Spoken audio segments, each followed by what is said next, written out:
జగిత్యాల జిల్లా ఇబ్రహీంపట్నం మండలం బండలింగాపూర్ గ్రామంలో పోస్టర్ ఆవిష్కరణ జరిగింది. ఈ సందర్భంగా బహుజన గలంలింగంపల్లి నరేష్ మాట్లాడుతూ SC, ST, BC, minority, OBC వర్గాల బీద ప్రజలు రాజకీయ, విద్య, ఉద్యోగ, ఉపాధిలో వెనుకబడి ఉన్నారన్నారు.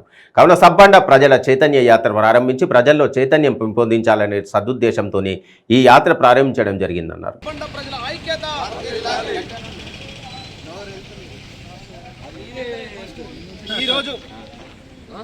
సబ్బండ ప్రజల చైతన్య యాత్ర అణగారిన వర్గాల రాజ్యాధికారం హక్కుల కొరకై ఈ యొక్క చైతన్య యాత్ర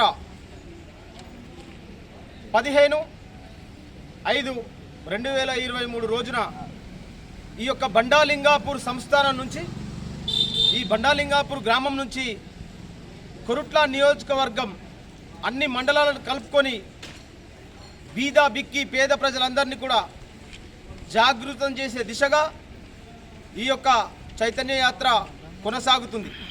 కాబట్టి కొరుట్ల, మెట్టుపల్లి, ఇబ్రహీంపట్నం, మల్లాపూర్ పరిసర ప్రాంతాల్లో ఉన్నటువంటి ఈ మండలాలని ఆనుకొని ఉన్నటువంటి అన్ని గ్రామాల నా ఎస్సీ, ఎస్టీ, బీసీ, మైనార్టీ, ఓబీసీలో ఉన్నటువంటి పేద వర్గాలందరూ కూడా ఈ యాత్రలో భాగమై ఇది మన యాత్ర, మన కోసం జరిగే యాత్ర, మన భావితరాలకి ఒక దిశ నిర్దేశించేటువంటి యాత్ర. కావున రాజకీయ పార్టీలకు అతీతంగా అన్ని రాజకీయ పార్టీలో ఉన్నటువంటి ఎస్సీ, ఎస్టీ, బీసీ నాయకులు ఎవరైతే ఉన్నారో ఈ యాత్రలో భాగస్వాములు కావాలి.